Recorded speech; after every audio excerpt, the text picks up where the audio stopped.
अमित शाह भी नहीं सुलझा सके केस। एकनाथ शिंदे को चाहिए उद्धव ठाकरे से ज्यादा सीट, यानी उद्धव ठाकरे को महाविकास आघाड़ी में जितनी सीट मिल रही उससे ज्यादा। अजित पवार भी 55 सीटों पर अड़े और खुद अमित शाह बीजेपी के लिए चाहते हैं 155 सीट, यानी 288 सीटें हैं महाराष्ट्र में। अब सीटों की संख्या बढ़ानी पड़ जाएगी, ये हालात है। नमस्कार, मैं हूं प्रेम कुमार। प्रणाम इंडिया में आपका बहुत बहुत स्वागत है। आज हम चर्चा कर रहे हैं महायुति की, एनडीए की, और इसलिए चर्चा कर रहे हैं क्योंकि महाराष्ट्र में गठबंधन के मामले में लीड लेने का दावा बीजेपी का रहा। सबसे पहले सूची देने का दावा बीजेपी का रहा और बीते कुछ दिनों से लगातार खबरें यही चल रही थी कि महाविकास आघाड़ी में सब कुछ ठीक नहीं है और सारा फोकस वहीं था। लेकिन सच्चाई तो उसकी उलट निकल रही है। ठीक महायुति में नहीं है। अमित शाह ने दिल्ली में बैठक बुलाई, सब लोग आए, एकनाथ शिंदे आए, देवेंद्र फडणवीस आए, अजित पवार आए। 3 घंटे जबरदस्त मीटिंग चली और मीटिंग में क्या निकला, जितने मुंह उतनी बात है।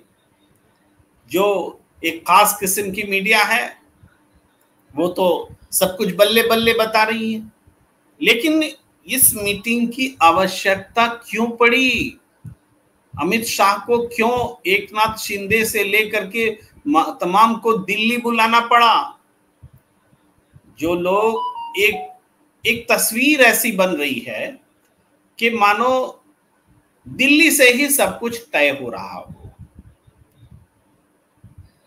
मुख्यमंत्री, उप मुख्यमंत्री, यानी त्रिमूर्ति, 2 उप मुख्यमंत्री, 1 मुख्यमंत्री, तीनों अपनी अपनी पार्टी के झंडाबरदार नेता महाराष्ट्र में। तीनों को बुला करके सबसे पहले अपने डिप्टी सीएम देवेंद्र फडणवीस से अमित शाह ने मुलाकात की, बुलवा करके मुलाकात की। उसके बाद बाकी नेताओं से भी मिले। और मसला क्या था? मसला यही था कि एकनाथ शिंदे चाह रहे हैं कि लोकसभा चुनाव में जैसा परफॉर्मेंस हुआ है उसके हिसाब से कम सीटें बंटनी चाहिए। लेकिन अमित शाह की थ्योरी अलग है। अमित शाह तमाम तरह के सर्वे लिए बैठे रहते हैं। अपनी पार्टी के एमएलए की सर्वे तो उनके पास होती है, या फिर दावेदारों की भी, उम्मीदवारों जो उम्मीदवारी चाहते हैं उनके भी सर्वे होते हैं उनके पास। उन्होंने एकनाथ शिंदे की पार्टी का भी सर्वे करा रखा है, कहां से कौन मजबूत है, कहां से कमजोर है, किसके खिलाफ में ज्यादा शिकायत है, किसके खिलाफ में एंटी इनकम्बेंसी है। उन्होंने अजित पवार की भी पार्टी का करा रखा है। और ये सर्वे किस किस्म से होते हैं पता नहीं, लेकिन जब एकनाथ शिंदे कहते हैं कि हमें उतनी सीट चाहिए जितनी उद्धव ठाकरे महाविकास आघाड़ी में ले रहे हैं, उनका यह भी दावा होता है कि शिवसेना का बड़ा हिस्सा तो हमारे साथ है। हम तो 40-40 एमएलए तोड़ के लाए थे, उनके पास तो 15-16 एमएलए भी नहीं है। तो इस हिसाब से भी हमें सीटें चाहिए। जब 15-16 एमएलए वाली शिवसेना यूबीटी 85-85 का फॉर्मूला दे रही है और 100-100 सीटें लड़ने का दावा कर रही है। आज संजय राउत का बयान भी आया है, लेकिन संजय राउत का बयान बहुत पॉलिटिकल है। संजय राउत ने कहा है कि शिवसेना उद्धव 100 सीटों पर लड़ेगी। ऐसा तब कहा है जबकि एक दिन पहले प्रेस कॉन्फ्रेंस में कह के 85-85 का फॉर्मूला तय बता दिया गया था। और यह भी बताया गया था कि जो 15 सीटें हैं उसी पर बात होनी है, बाकी 18 सीटें तो दी जानी है सहयोगी दलों को। तो 15 सीटें 85 में 15 जोड़ दीजिए तो 100 होता है। इसका मतलब तो हुआ सारी 15 सीटें उद्धव ठाकरे की पार्टी को मिल रही है। लेकिन ऐसा नहीं है। संजय राउत ने ऐसा क्यों बोला है? उनको पता है कि दिल्ली में बैठक चल रही है, एकनाथ शिंदे गए हैं अमित शाह के पास, वहां पर सीटों का बंटवारा होगा और जो इमोशन एकनाथ शिंदे रख रहे हैं कि जितनी सीटें उद्धव ठाकरे को मिलेगी उससे ज्यादा हमको मिलना चाहिए, तो इन्होंने बढ़ा करके अपनी सीटें 100 कर दी कि हम तो 100 सीटों पर लड़ने जा रहे हैं। इस बात समझ में आ गई। लेकिन क्या बीजेपी एकनाथ शिंदे को 80-85 सीटें देगी? क्या उद्धव ठाकरे को जितनी सीटें महाविकास आघाड़ी में मिल रही हैं उतनी सीटें एकनाथ शिंदे को बीजेपी देगी? बीजेपी ने क्या इसीलिए एकनाथ शिंदे को मुख्यमंत्री बनाया था कि मुख्यमंत्री भी आपको बनाएंगे और सीटें भी आपको देंगे, आपको ओरिजिनल शिवसेना समझ करके ट्रीट करेंगे? ऐसा करना होता तो मुख्यमंत्री क्यों बनाते? लेकिन ऐसा भी नहीं है कि मुख्यमंत्री उन्होंने सिर्फ एक बात पर बनाई है। उन्हें तो सरकार गिराने की तोहमत हमारी अपनी पार्टी पर ना लगे, इसके लिए राजनीति का मुकाबला करने के लिए एक मराठी मुख्यमंत्री को हटा के कोई ब्राह्मण मुख्यमंत्री बन गया हो, ऐसा मैसेज ना जाए। इन सब कारणों से उन्हें एकनाथ शिंदे को सीएम बनाना पड़ा था। अब एकनाथ शिंदे अपना दावा क्यों छोड़े? ये एक महत्वपूर्ण बात है कि वो एकनाथ शिंदे अपना दावा क्यों छोड़े। इस चीज को अगर हम देखते हैं तो बात समझ में आती है कि स्थिति कितनी गंभीर है। बीजेपी के भीतर सीट बंटवारे को लेकर सिर्फ फुटअव्वल जारी है और ये सिर्फ फुटअव्वल अभी थमा नहीं है, खत्म हुआ नहीं है, ये बात भी साफ है। अजित पवार पर भी थोड़ी बात कर लीजिए। अजित पवार को 55 सीटें चाहिए। क्यों 55 सीटें चाहिए? क्योंकि उनको लगता है कि शरद पवार जी इतनी सीटों पर लड़ेंगे, हम 55 पर भी ना लड़ सकेंगे। उनकी फीलिंग यहां पर है और हालात बहुत खराब हैं, क्योंकि बीजेपी जानती है कि अजित पवार को टिकट देने का मतलब उतनी टिकट पानी में डाल देना, क्योंकि उनकी स्ट्राइक रेट बहुत खराब रहने वाली है। तो ऐसे में किया क्या जाए, ये बड़ा सवाल है। और इस बीच में कई घटनाएं घट रही हैं कि शरद पवार ने भी अपनी सीटों की घोषणा कर दी है उनकी पार्टी की ओर से, और अजित पवार के खिलाफ में भतीजे को उतार दिया है। अजित पवार के भतीजे लड़ेंगे उनके खिलाफ चुनाव। तो वो सब चीजें जारी हैं। महाविकास आघाड़ी में मोटे तौर पर 85-85 की तो सहमति बन चुकी है। उतने उम्मीदवार रिलीज कीजिए, उसके बाद 15 सीटों पर बात होनी है। अभी तो 29 तक नॉमिनेशन चलेगा, पूरा टाइम है। लेकिन महायुति में क्या है? महायुति में अब तक 182 सीटों की घोषणा हो गई है। चाहे बीजेपी ने 99 की हो, चाहे शिवसेना ने 45 की हो, या फिर 38 की अजित पवार ने की हो, सब मिला के 182 सीटों की घोषणा हो गई है। बची कितनी? 106। अब इस 106 में 99 में आप 56 जोड़िए तो 155 होता है। तो 106 में 56 तो सीधे बीजेपी कह रही हमारा है, हमको दे दो। बचता है 50। अब 50 में ही बांटना है। 38 सीटें अजित पवार बांट चुके हैं और उनको बीजेपी मतलब 45 सीट से ज्यादा देने के लिए तैयार नहीं है। 7 सीट और ले लीजिए तो 50 में 7 अगर अजित पवार को दे दिए तो बचता है 43। तो 43 एकनाथ शिंदे को मिल जाए तो अमित शाह कहते ना, इतनी तुम्हारी हैसियत नहीं है, तुम्हारे जो तुमने जो उम्मीदवार बताए हैं, तुम्हारे जो एमएलए हैं, ये सब नहीं चलेंगे, हटाओ कटाओ मिटाओ। यहाँ पर ऐसा कुछ फॉर्मूला बनाएंगे। एक तय हुआ है, लगभग 28 सीटों को चिन्हित किया गया है। जो सीटें ऐसी हैं कि जो भी उम्मीदवार है उनके प्रति बहुत एंटी इनकम्बेंसी है।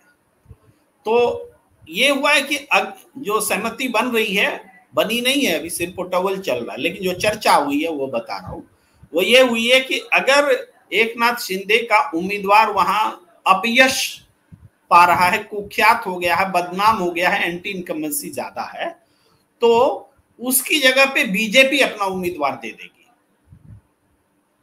और बीजेपी के उम्मीदवार के प्रति जहां एंटी इनकम्बेंसी है, वहां पर शिवसेना या अजित पवार, उसमें ज्यादातर शिवसेना के उम्मीदवार दे देंगे। यानी 28 सीटों पर रीशफलिंग करेंगे, लॉटरी लगाएंगे, तुम यहां थे तो वहां चले जाओ, तुम यहां थे तो वहां चले जाओ। तो ये 28 सीटें हैं 106 में।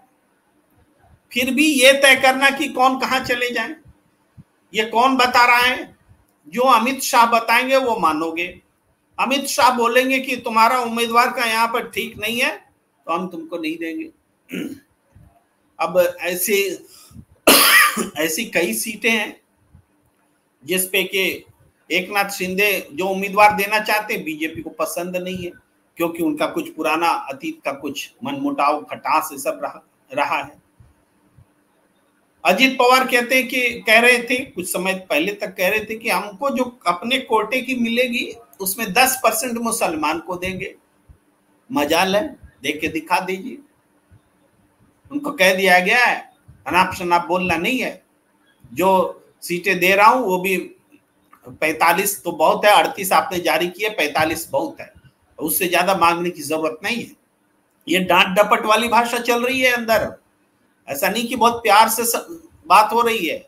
जो कह रहा हूं सुनो, और गठबंधन में ही रहना है, और भी बहुत सारी बातें तय हो रही हैं कि वो कोई अब अलग अलग कोई घोषणा पत्र नहीं निकालेगा, फालतू की बात नहीं। जो बीजेपी घोषणा पत्र देगी उसको सबको कबूल करना पड़ेगा।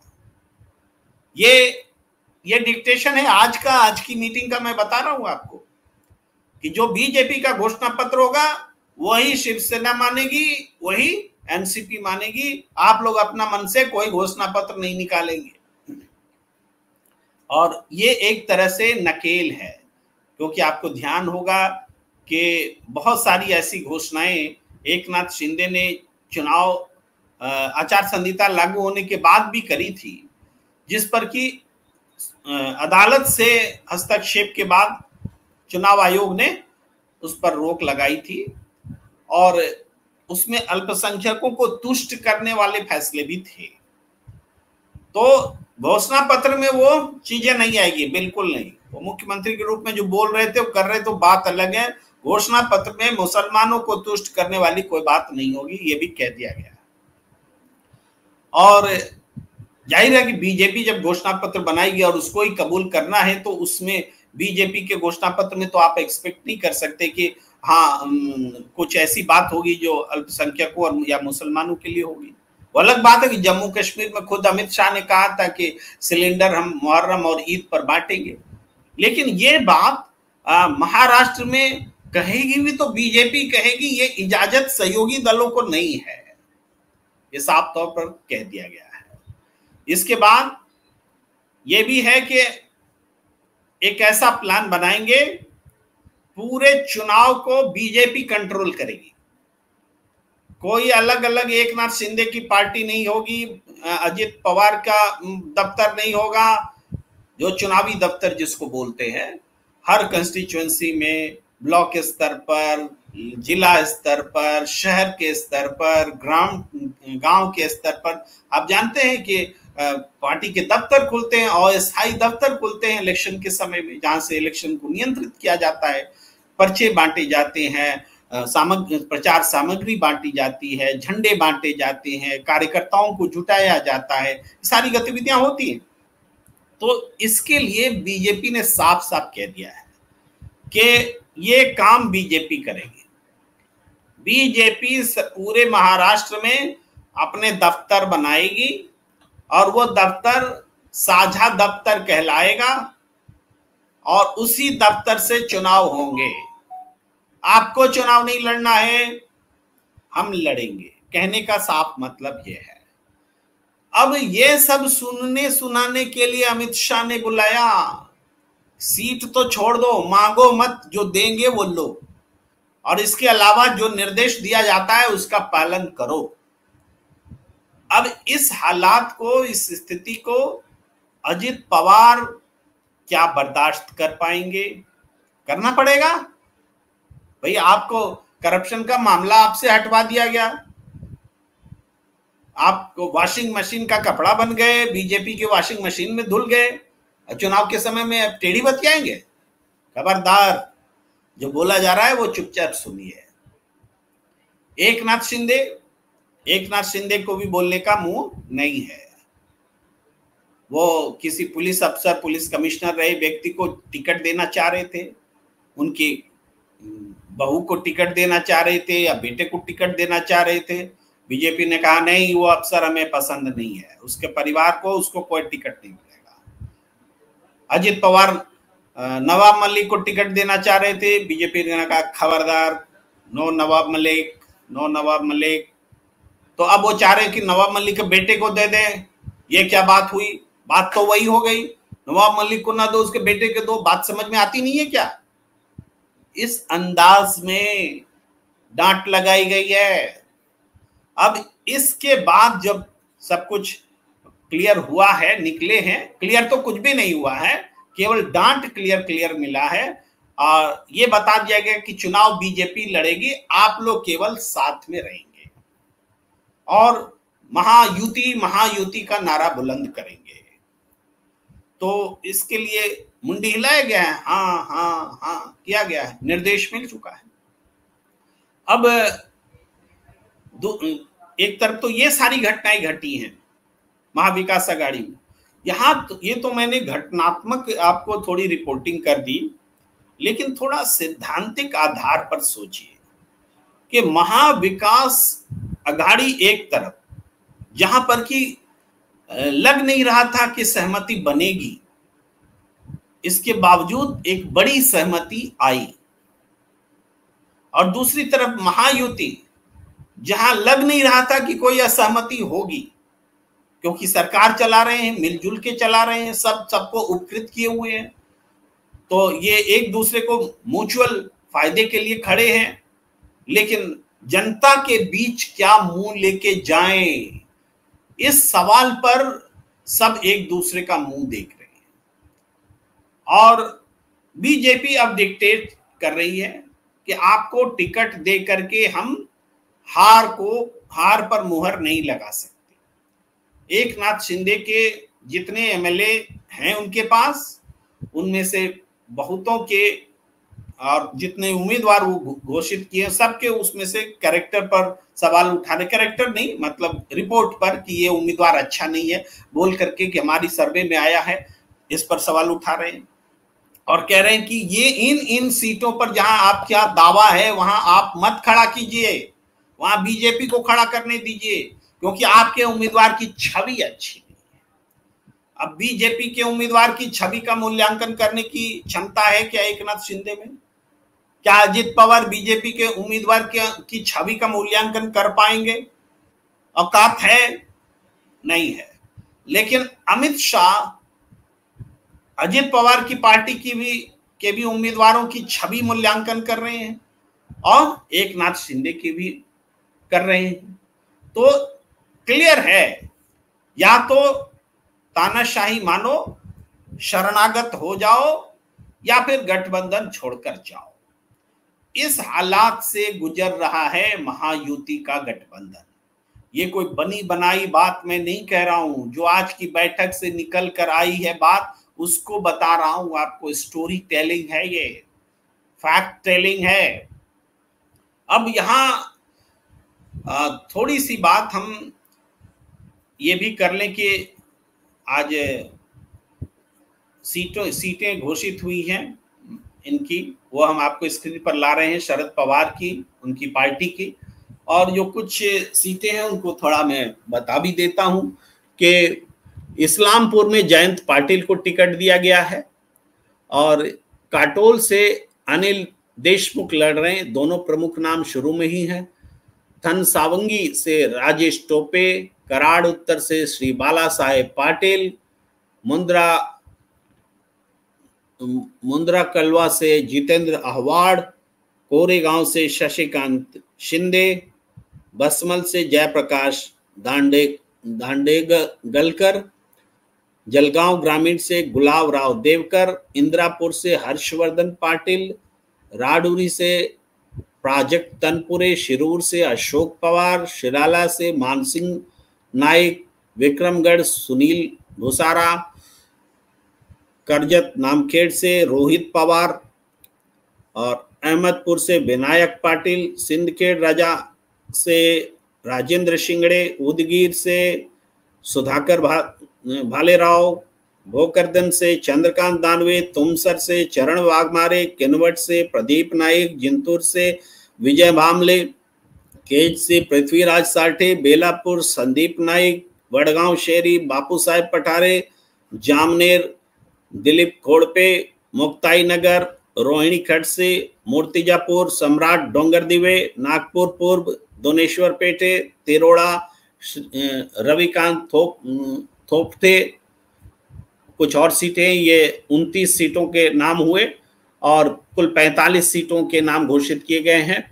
अहेरी से भाग्यश्री आत्राम, बदनापुर से रूप कुमार चौधरी, मोरवाड़ से सुभाष पवार, घाटकोपर पूर्व से राखी जाधव, आंबेगांव से देवदत्त निकम, बारामती से युगेंद्र पवार, ये नाम उल्लेखनीय है। बारामती में आपको पता है अजित पवार चुनाव लड़ रहे हैं, वहां से युगेंद्र पवार को टिकट दिया गया है। इसका मतलब है कि युगेंद्र पवार अपने चाचा के खिलाफ चुनाव लड़ेंगे। हड़ासर से प्रशांत जगताप, कोयरे गांव से संदीप थर्प, शेवगांव से प्रताप झाकड़े, पारनेर से राणे लंके, आपटी से महबूब शेख, करमला नारायण पाटिल, सोलापुर शहर उत्तर महेश कोठे, चिपनूर प्रशांत यादव, कागल रामशिव घाटगे, तासगांव कखड़े महाकाल रोहित आर पाटिल। ये 45 सीटों के नाम शरद पवार की पार्टी एनसीपी शरद पवार ने जारी कर दिए हैं।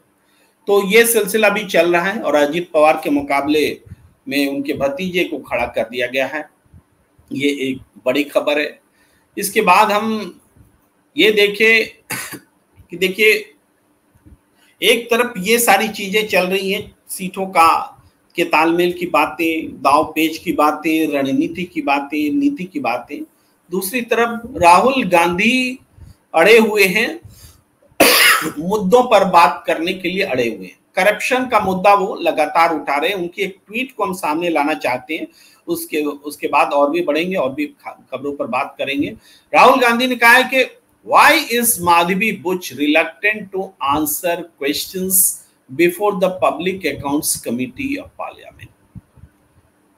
क्यों माधवी बुच जवाब नहीं देने के पर अड़ी हुई है पीएससी के सामने? संसद की जो लोक लेखा समिति होती है, पब्लिक अकाउंट्स कमिटी, उनके सामने उन्होंने बुलाया है, जवाब देना है, लेकिन क्यों नहीं दे रहे?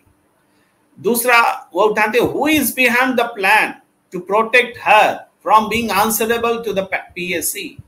वो कौन लोग हैं जो माधवी बुच आंसरेबल ना हो पीएससी के सामने, लोक लेखा समिति के सामने वो जवाब ना दे, इसके लिए उनको प्रोटेक्शन दे रहे हैं? ये कौन लोग हैं? ये बहुत बड़ा सवाल राहुल गांधी रख रहे हैं देश के सामने, क्योंकि आप जानते हैं माधवीपुरी बुच ने सेबी के पद पर रहते हुए अपने इन्वेस्टमेंट्स जो अडानी समूह में किए और उसके सारे सबूत कांग्रेस पार्टी लेकर प्रेस कॉन्फ्रेंस करके बताती रही है, और उसी आधार पर लोक लेखा समिति ने उनको तलब भी किया है, लेकिन वो वहां पहुंच नहीं रही है। इस पर राहुल गांधी ने बड़े सवाल उठाए हैं। एक और चर्चा भी जरूरी है, थोड़ी सी चर्चा के, उत्तर प्रदेश में सीटों का ऐलान जो हुआ है उसको आप देखें, बीजेपी ने किया है। ये कुंदरकी से रामवीर सिंह ठाकुर, गाजियाबाद से संजीव शर्मा, खैर से सुरेंद्र दिलेर, करहल से अनुजेश यादव, फूलपुर से दीपक पटेल, कटेहरी से धर्मराज निषाद, मझवा से सुचिस्मिता मौर्य। ये 7 उम्मीदवारों के नाम, जो उत्तर प्रदेश में 9 सीटों पर चुनाव होना है, तो उनमें से 7 के नाम बीजेपी ने घोषित कर दिए हैं। ये मैं आपको दिखा रहा हूं और बता रहा हूं। तो ये अपडेट तो जो सारे हैं वो हम आपको दिखा रहे हैं, बता रहे हैं, लेकिन कुछ और भी बातें हैं जो बात करना जरूरी है। इस बीच दर्शकों की भी बहुत सारी प्रतिक्रियाएं आई हैं। अगर इनमें से लेने योग्य प्रतिक्रियाएं हम जरूर आपके सामने बात करना चाहेंगे। और इसके बाद आप देखेंगे, देखिए सवालों में आए तो एक सवाल है आर्यभट्ट ऑनलाइन का, शिंदे साहब को अलग हो जाना चाहिए और 150 सीट पर लड़ना चाहिए। बीजेपी जीतेगी और किसी आरएसएस का बंदा को सीएम बनाएगा, शिंदे को नहीं। अगर शिंदे अलग होंगे तो ईडी पीछे पड़ेगी। ये आर्यभट्ट जी ऑनलाइन कह रहे हैं। और राकेश बडेरा जी कह रहे हैं पूरी लिस्ट केस किस को सुनने का मन है, प्रेम जी बंद कीजिए। अच्छा, पूरी लिस्ट सुनना नहीं चाह रहे थे, ये बात भी सही है कि लिस्ट सुनना नहीं चाह रहे थे, लेकिन चलिए 5 मिनट आपने झेला हमें। संजय सहगल जी लिख रहे हैं नकली चाणक्य की कोई नहीं सुनता, अमित शाह को नकली चाणक्य बता रहे हैं। और इसी तरीके से संजय सहगल कह रहे हैं ये झूठे लोग कभी भी सच से इलेक्शन नहीं जीत सकते, महायुति। श्री किरण जी कह रहे हैं सब कह रहे थे ज्योति जी को टिकट देना चाहिए, ये सब ध्यान में रखकर आदर रखकर मुंबई धारावाहिक में टिकट मिला, ये हंसी मजाक चल रही है। लेकिन बहरहाल अगर आप उचित प्रतिक्रिया देंगे तो उसको हम जरूर उस पर बात भी करेंगे, उसको दिखाएंगे भी, बताएंगे भी। लेकिन हम लौटते हैं उस विषय पर जो आज महायुति में हुआ है। महायुति में जो ये हुआ है ये अनायास नहीं हुआ है। इसके कारण को समझिए कि ये चीजें अगर पहले हो जाती तब कई दलों को, चाहे एकनाथ शिंदे हो, अजित पवार हो, इनको एक एक्शन लेने का समय होता। अमित शाह ने ऐसी रणनीति बनाई अपने सहयोगियों को अपने मातहत करने के लिए, कंट्रोल करने के लिए, कि उनको वक्त ही ना मिले। अब देखिए महाविकास अघाड़ी की तमाम सूचियां आ रही हैं। अब तो वक्त नहीं है कि इन दोनों गठबंधन में से चाहे अजित पवार या एकनाथ शिंदे या उनके बड़े बड़े नेता या कोई ऐसी रणनीति बनाए जो बीजेपी से अलग हट करके कुछ कर सके, अलग लड़ने का ऐलान भी कर ले, इतना भी समय नहीं है। तो भी पूरी तरह से सहयोगी दलों को उन्होंने साधा है। महाराष्ट्र चुनाव की ये बहुत बड़ी खासियत की ओर मैं ध्यान दिला रहा हूं कि 2 गठबंधन का मुकाबला नहीं है, ये गठबंधन के भीतर सहयोगियों को सेटल करने का भी मुकाबला है। ये बात आप दूसरे गठबंधन में भी कह सकते हैं किसी हद तक, लेकिन आप देखेंगे महाविकास अघाड़ी में सबका शिकार कर रहा है ऐसा नहीं है, लेकिन महायुति में एक सबका शिकार कर रहा है, एक सबको मजबूर कर रहा है। ये हालात है। एकनाथ शिंदे की पार्टी और एकनाथ शिंदे भी नतमस्तक है। नतमस्तक होने के माहौल में उनको डाल दिया गया है, कोई चारा नहीं है। आप करेंगे क्या? आपके उम्मीदवार अच्छे नहीं हैं, आपकी जगह पर हमारे उम्मीदवार लड़ेंगे, चलो सिंबल आप ही करेगा। ये मैंने पहले भी आपसे बातचीत में बताया था कि करीब 20 सीटों पर एकनाथ शिंदे की पार्टी में अमित शाह या बीजेपी अपने उम्मीदवार रखना चाहती है। उम्मीदवार मेरा होगा और सिंबल जो है एकनाथ शिंदे का होगा। ये मैं बहुत पहले से कह रहा था, आज तो उसकी पुष्टि हो गई है। आज तो खुल के बता दिया गया है, शिंदे जी आपके ये उम्मीदवार है, इनकी रिपोर्ट अच्छी नहीं है और इस जगह पर आप ये उम्मीदवार रखिए, मैं दूंगा उम्मीदवार। अब एकनाथ शिंदे क्या करेंगे? 85 सीट भी दे दिए तो 20 उम्मीदवार तो बीजेपी के होंगे और निश्चित रूप से आप ये समझिए कि जीत और हार का जो परसेंटेज है, बीजेपी को लगता है आज भी कि एकनाथ शिंदे की पार्टी को बीजेपी से ज्यादा सीट मिलेगी। ये बहुत मार्के की बात बता रहा हूं। बीजेपी को अपने सर्वेक्षणों के आधार पर यह लगता है कि बीजेपी से ज्यादा सीट जीतकर एकनाथ शिंदे आ सकती है, भले वो 150 सीट पर लड़ रहे हो और एकनाथ शिंदे 80-85 सीट पर लड़े, लेकिन सीटें एकनाथ शिंदे की ज्यादा आएंगी, बीजेपी की ज्यादातर सीटों में हार होगी। क्यों? क्योंकि पूरे महाराष्ट्र में खलनायक के तौर पर अगर कोई दिख रहा है, दिखने वाला है, जैसे जैसे चुनाव प्रचार आगे बढ़ेगा तो बीजेपी बनाम अदर्स होगा। एकनाथ शिंदे को कोई बहुत बुरा कहने वाला नहीं होगा, बुरा कहने वाला होगा बीजेपी को।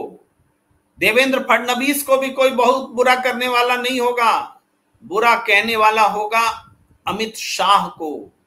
अजित पवार को निश्चित रूप से, वो तो एक अलग किस्म से पेंट हुए व्यक्ति है, उनका तो इस चुनाव में खात्मा ही होने जा रहा है। वो तो हरियाणा वाले दुष्यंत चौटाला बनने जा रहे हैं, वो तो आप मान के चलिए। लेकिन एकनाथ शिंदे और बीजेपी के बीच आज मैं कह रहा हूं आपको, चाहे 85 सीट पर लड़े एकनाथ शिंदे, चाहे 70 सीट पर लड़े, सीट एकनाथ शिंदे को ही ज्यादा आने वाली है, क्योंकि करारी हार मिलने वाली है बीजेपी को।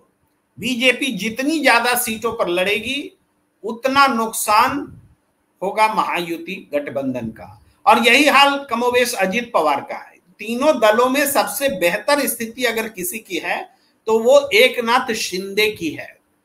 एकनाथ शिंदे की स्ट्राइक रेट भी अच्छी रहेगी, लोकसभा चुनाव में भी आपने देखा था, विधानसभा चुनाव में भी यह होगा। सबसे खराब स्ट्राइक रेट अजित पवार की रहने वाली है और उसके बाद बीच में सबसे ज्यादा सीट लेकर के जो चुनाव लड़ रहे हैं, जो हुक्म बजा रहे हैं, उनको कम सीटें आ रही, उनको अंदाजा है। इसीलिए वो अपने 20 एमएलए को एकनाथ शिंदे की पार्टी से चुनाव लड़ा के प्लांट करना चाहते हैं, ताकि आगे आने वाले समय में गठबंधन में बीजेपी की पकड़ एकनाथ शिंदे पर मजबूत बनी रहे। उनको अजित पवार की कोई चिंता नहीं है, अजित पवार को जानते हैं कि इनका कुछ होने वाला नहीं है, तो वो अधिक से अधिक कोशिश करेंगे कि अजित पवार को कम से कम टिकट दिए जाए। और अजित पवार के पास कोई चारा नहीं है, वो कम टिकट लेकर के भी मानेंगे। 45 बोल रहे हैं, 45 सीट देंगे, 45 में भी वो फॉर्मूला लगेगा कि भाई अपना उम्मीदवार हटाओ, दूसरे का एकनाथ शिंदे का आदमी को ले लो, हम उसका 20 सीटों पर हम अपना आदमी दे रहे हैं, तो एकनाथ शिंदे का तुम 5 आदमी अपने सिंबल पर दे दो। इस तरीके से बात हो रही है। ये कोई सिद्धांत नहीं, कोई नीति नहीं, किसी तरीके से सत्ता लेना है और अपने ही सहयोगियों के खिलाफ छल प्रपंच, ये सारा कुछ चल रहा है। इसीलिए लास्ट तक के लिए ये मामला टाल करके रखा गया। ये बातें पहले भी ये लोग सुलझा सकते थे, चाणक्य माने जाते हैं, एक एक सीट का इनके पास पूरा लेखा जोखा होता है, लेकिन इनको सुलझाना नहीं था, मामले को उलझाना था, क्योंकि उलझाएंगे तो ये दोनों दल दबाव में आएंगे और जब हम इन दोनों दलों को दबाव में ले लेंगे तो जैसे चाहेंगे वैसे सीट शेयरिंग का फॉर्मूला हम तय कर देंगे। ये सीधे सीधे तौर पर दिख रहा है, सबको समझ में आ रहा है। और सबसे ज्यादा अगर किसी को समझ में आ रहा है तो एकनाथ शिंदे और अजित पवार, इनसे ज्यादा ये बातें किनको समझ में आ रही होगी, ये आप समझ सकते हैं। एक और मैसेज है कि महाराष्ट्र की सियासत में जो अपोजिशन है आज का, महाविकास आघाड़ी है, वो ये बात कहता रहा है कि महाराष्ट्र को दिल्ली से चलाया जा रहा है और हम दिल्ली से चलाने नहीं देंगे। आज की जो बैठक है, सीट हुई है, सीट शेयरिंग के लिए सारे मुख्यमंत्री, उप मुख्यमंत्री सबको दिल्ली बुला लिया गया और वो भी अमित शाह के साथ बैठक करने के लिए रेसिडेंस पर। आप ये समझिए, ये सबसे बड़ा प्रमाण है कि महाराष्ट्र को दिल्ली से चलाने की कोशिश हो रही है। अपोजिशन के बात की आज पुष्टि हो गई। या इतना ही नहीं, सरकार के बड़े बड़े फैसले जो हुए हैं वो मुंबई से नहीं हुए हैं, वो दिल्ली में बैठकर हुए हैं। मुंबई ने तो बस उसको इंप्लीमेंट किया है और वो फैसले उद्योगपतियों को फायदा पहुंचाने वाले, गुजरातियों को टेंडर दिलाने वाले, महाराष्ट्र के हितों का नुकसान करने वाले रहे हैं। और ये बात तो अब पब्लिक डोमेन में है, अखबारों में छप कर आए हैं, सबने बताया है, दूसरी पार्टियों ने प्रेस कॉन्फ्रेंस करके चीजें बताई हैं। तो ऐसे में आप समझ सकते हैं कि महाराष्ट्र के लोगों का जो सेंटिमेंट है, वो सेंटिमेंट एक बार फिर से पूरे महायुति अलायंस के अगेंस्ट में भड़क सकता है। इस बात का अंदाजा अमित शाह को नहीं है, या है भी तो वो इसको नजरअंदाज कर रहे हैं अपनी ताकत के दम पर कि हम ताकत से सब कुछ ठीक कर लेंगे। लेकिन जो बैठक दिल्ली में हुई है, और वो बैठक वास्तव में जो छोटे दलों के लिए, सहयोगी दलों के लिए वो बहुत एक बुरे सपने की तरह होगी। हमें ध्यान है, उन्हें हमेशा ध्यान रहेगा, याद रहेगा। और कुछ प्रतिक्रियाएं आई हैं, मैं लेता हूं। देखिए, लक्ष्मी नारायण जी लिख रहे हैं, not showing concern but adamantly discarding Shinde is denigrating Dalits of Maharashtra. Hope they understand before times run out. कि ये बता रहे हैं कि ये वास्तव में महाराष्ट्र के दलित को ये नीचा दिखाने का प्रयास हो रहा है, और ये सारी जो सख्ती है उसके लिए है, जो समय वक्त के साथ लोगों को पता चलेगा, इससे पहले कि समय निकल जाए ये चीजें हो रही हैं। विजय राम जी लिख रहे हैं, भाजपा एक ऐसी पार्टी है जो सटा वह नेपथ्य में गया, क्या यह कहना गलत है?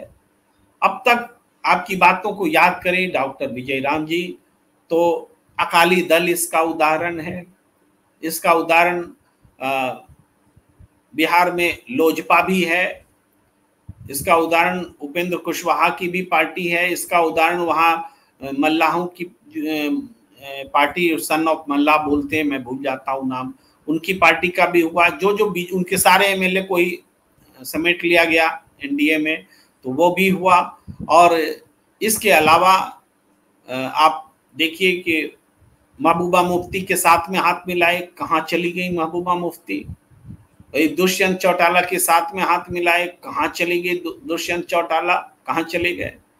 तो इस तरह से बहुत सारे उदाहरण हैं जो आपकी बातों को सटीक और सही ठहराते हैं। संजय सहगल कहते हैं कि अजित पवार को अब अघाड़ी के लिए काम करना चाहिए ताकि नकली चाणक्य की हेकड़ी निकल जाएगी। आप सही कह रहे हैं संजय सहगल जी, लेकिन इसके लिए कलेजा चाहिए। गलती मानना भी एक बहुत बड़ी बात होती है, और वो गलती अगर मान करके अब भी अगर इधर आ जाए तो हो सकता है कि उनको यहाँ भी दुत्कारा जाए। कोई अच्छा बोलेगा नहीं, लेकिन आपको कुछ मिले ये उम्मीद भी मत रखिए। लेकिन जहां है वहां से तो सिर्फ और सिर्फ दुत्कार ही मिलेगी और आप दुष्यंत चौटाला होंगे।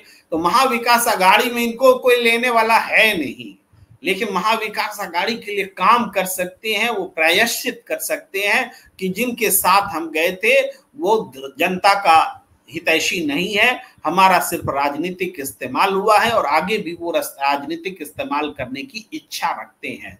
ये सब उनको अंदर से फील होना होगा, क्योंकि विश्वसनीयता तो इनकी खत्म हो चुकी है। ये कोई भी स्टेप लेंगे, जनता इन पर भरोसा नहीं करेगी। अजित पवार की क्रेडिबिलिटी आज पूरे महाराष्ट्र में बहुत कम और सबसे कम है। इवन बीजेपी से भी कम मैं बोलूंगा, लेकिन बीजेपी को सब लोग इन सब घटनाओं के लिए जिम्मेदार मानते हैं और इस वजह से जनता उसी हिसाब से एक फैसला दे सकती है। एकनाथ शिंदे को कोई रिप्लेस नहीं करेगा, रुद्र जी गारंटी दे रहे हैं। इंद्रजीत सिंह लिख रहे हैं, खराटी भाई अपने, ओहो उल्टा पलटा मत लिखा कीजिए। प्रेम सर हाउ आर यू, राजा जी लिख रहे हैं आई एम फाइन। रुद्रा जी लिख रहे हैं ये काम तो सोनिया गांधी करती थी। पता नहीं क्या कहना चाह रहे हैं। रुद्रा जी ने और लिखा है कि अडानी से मतलब कांग्रेसी पैसा लेते ही नहीं। पैसा लेने की बात नहीं है, करप्शन तो है, इस बात को तो हम नहीं इनकार करेंगे, देशव्यापी करप्शन है, लेकिन इस तरीके से किसी उद्योगपति को फेवर करना कि बाकी उद्योगपतियों का भी हिस्सा खत्म हो जाए, जनता का भला न रहे, आम कारोबार ठप पड़ जाए, सारे मामले एक ही उद्योगपति को दे दिए जाए। भाई वनस्पति से लेकर के खदान से लेकर के सेना के सामान, सैनिक आयुध बनाने तक का सबका काम अडानी ही करने लगे, तो इसके लिए बोला जाता है कि इसमें जो अनैतिक पहलू है उस पर बात होती है। किसी उद्योगपति को काम मिले इस पर बात नहीं होती, इस पर उसको गलत नहीं माना जाता। इवन अडानी भी सही तरीके से टेंडर ले तो कोई भी राज्य सरकार को देना चाहिए। बात तो वहां है जहां गलत तरीके से दिया जाता है, वहां हम बात कर रहे हैं। और भाजपा गठबंधन ऐसा गठबंधन है कि खाता न बही, जो गुजरात के हम दो हमारे दो कहे वही सही, क्या सत्य नहीं है? यह भी हम काट नहीं सकते, आपकी बात बिल्कुल सही है।